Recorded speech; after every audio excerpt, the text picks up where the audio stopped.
Imagine a place where the night is so thick it feels like a blanket of shadows has been draped over the land. The air is heavy with an eerie silence, broken only by the occasional rustle of leaves or the distant hoot of an owl. This is not just any place, it is a place where the ordinary meets the extraordinary. An old farmhouse in England, Scole they call it. Dark fields surround it, stretching out like an ocean of blackness. The farmhouse stands alone, a solitary figure in the night, its windows like eyes peering into the soul of the darkness. It is a place that seems to hold secrets, whispering them to those who dare to listen. The year is 1993, a time when the world was on the brink of technological revolution. Yet here, in this remote corner of England, time seems to have stood still. The farmhouse, with its creaking floors and weathered walls, is a relic of the past, a portal to another era. This is where it began. The Scole Experiment, an experiment that would blur the lines between reality and the supernatural. It started in this very room, with its flickering lights and shadows that seemed to dance on their own. It was here that the veil between our world and the unknown was first lifted. A story of strange happenings and impossible events, lights that appeared out of nowhere, objects that moved on their own, and voices that spoke from the beyond. It was as if the farmhouse had become a gateway to another dimension, a place where the impossible became possible. Inside the farmhouse, a group gathers. They are not just any group, they are seekers of the truth, explorers of the unknown. Each one of them has come with a purpose, a burning desire to uncover the mysteries that lie hidden within these walls. They are searching for answers to questions that have plagued humanity for centuries. What lies beyond the veil of death? Is there life after this one? Can we communicate with those who have passed on? These are the questions that drive them, that keep them searching in the dark, seeking contact with something beyond our world.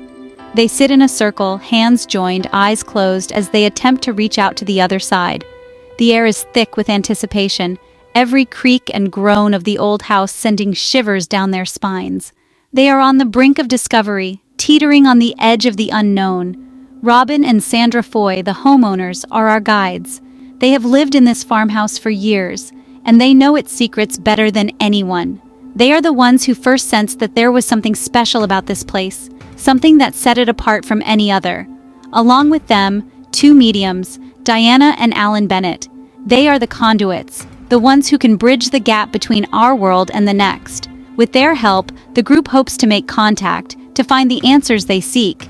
They are about to step into the unknown, into a world where the rules of reality no longer apply, where anything is possible. It is a journey that will test their beliefs, challenge their perceptions, and ultimately change their lives forever. The room is quiet, dark. The air is thick with anticipation. The group sits in a circle, holding hands around a table. They are surrounded by cameras and recording equipment. Everything is meticulously documented. These are controlled conditions. No tricks of light, no illusions. The stage is set for something extraordinary, something real. The darkness deepens. Then, a flicker. A point of light appears in the center of the circle. It dances and swirls, growing brighter, pulsing with an eerie energy. The group watches, mesmerized. More lights emerge. Orbs of light, some small and faint, others large and brilliant, dart around the room. They seem to defy the laws of physics. They move with impossible speed and agility. The impossible is happening. The lights are just the beginning.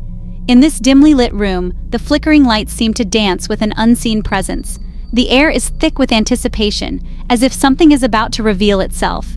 The eerie glow casts long shadows, creating an atmosphere of suspense and mystery. From the darkness, sounds begin to emerge. At first, they are faint, almost imperceptible. But as you listen closely, the sounds grow louder, more distinct. It's as if the very walls are whispering secrets from another realm. The mysterious noises seem to come from every corner, enveloping the room in an otherworldly symphony. Whispers at the edge of hearing, then louder, clearer. The whispers seem to carry messages, fragments of conversations from the past. They speak of forgotten memories, lost souls, and untold stories. The shadowy figure in the dark seems to be the source, its presence both unsettling and intriguing.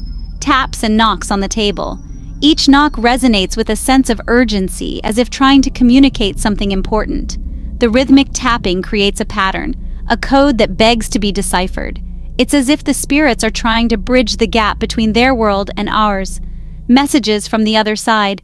The old tape recorder crackles to life, playing back voices that shouldn't be there. The eerie writing on the old letter seems to shift and change, revealing new messages with each glance.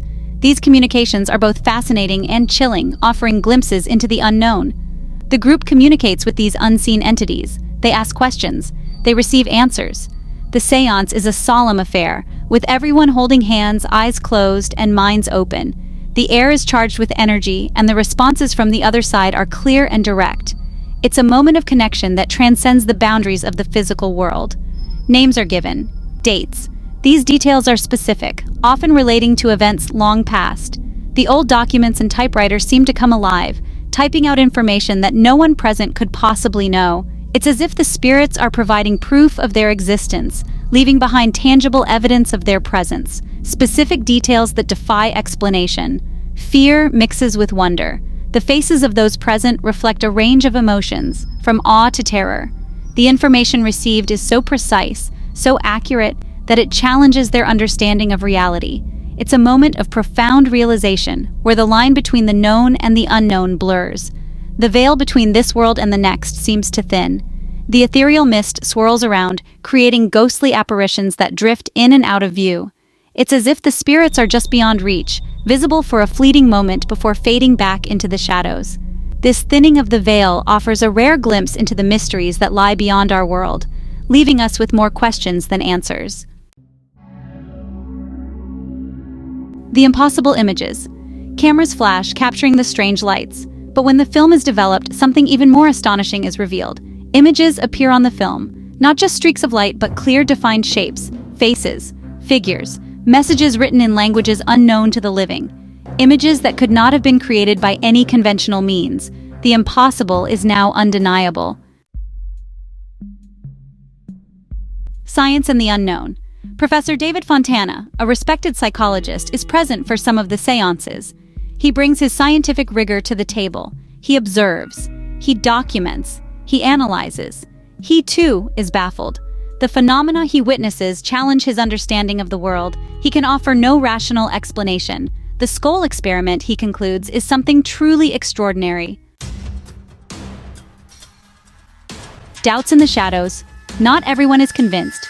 Skeptics emerge, questioning the validity of the experiment. They cry foul, claiming fraud and trickery. They point to the darkness, the lack of clear evidence. But the witnesses stand firm. They know what they saw, they felt it. The energy, the presence, the undeniable feeling that something beyond our understanding was at work. Tricks of the light. The skeptics conduct their own investigations. They try to recreate the phenomena. They search for hidden projectors, for secret compartments, for any sign of deception. They find nothing. The Scole Experiment, it seems, cannot be explained away so easily. The mystery deepens. The unseen hand. The phenomena escalate. Objects begin to vanish and reappear. Apportation, they call it. A small trinket disappears from the table, only to materialize moments later inside a sealed glass jar across the room. The room grows colder. The air crackles with unseen energy. The group feels a presence, something unseen brushing past them. Fear turns to awe. The voices of the night.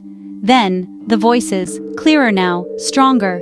They emanate from the darkness, from the walls themselves. Sometimes they speak through a vintage gramophone horn, the needle never once touching the record. The voices claim to be spirits, trapped between worlds. They speak of love, of loss, of the afterlife. Their messages are both chilling and comforting. A legacy of wonder. This is a tale that transcends the boundaries of the known and the unknown, a story that has captivated the minds of both believers and skeptics alike. The Scole Experiment lasted for 5 years. During this time, a small group of dedicated researchers delved into the mysteries of the afterlife, seeking answers to questions that have haunted humanity for centuries. Countless hours of audio recordings were meticulously documented. Thousands of photographs were taken, each one capturing moments that seemed to defy the laws of nature. These were not just random snapshots. They were pieces of a larger puzzle, each one adding to the enigma that was the Scole Experiment. a mountain of evidence that defies explanation. The debate continues to this day, with each piece of evidence scrutinized and analyzed by experts and enthusiasts alike. Some see undeniable proof of the afterlife, while others see clever tricks and illusions. Believers point to the Scole Experiment as definitive proof of the afterlife. They argue that the sheer volume of evidence, combined with the credibility of the researchers involved, makes it impossible to dismiss. Skeptics, however, remain unconvinced. They question the methods used, the conditions under which the evidence was gathered, and the interpretations of the results. The experiment left an indelible mark on the world of paranormal research. It pushed the boundaries of what was considered possible and opened up new avenues of exploration. It challenged the scientific community to look beyond the material world and consider the possibility of an afterlife. It serves as a reminder that there are more things in heaven and earth than are dreamt of in our philosophy. The Scole Experiment is a testament to the human spirit's unending quest for knowledge and understanding, a journey that takes us into the darkest corners of our imagination and beyond. It is a story that continues to fascinate, to terrify, and to inspire wonder. The legacy of the Scole Experiment lives on, not just in the evidence it left behind, but in the questions it raised and the curiosity it sparked. It reminds us that the world is full of mysteries waiting to be uncovered, and that sometimes the answers lie just beyond the veil of the known. Because in the darkness, anything is possible. The Scole Experiment invites us to embrace the unknown, to question our assumptions, and to explore the boundaries of our reality. It is a legacy of wonder, a story that will continue to be told for generations to come.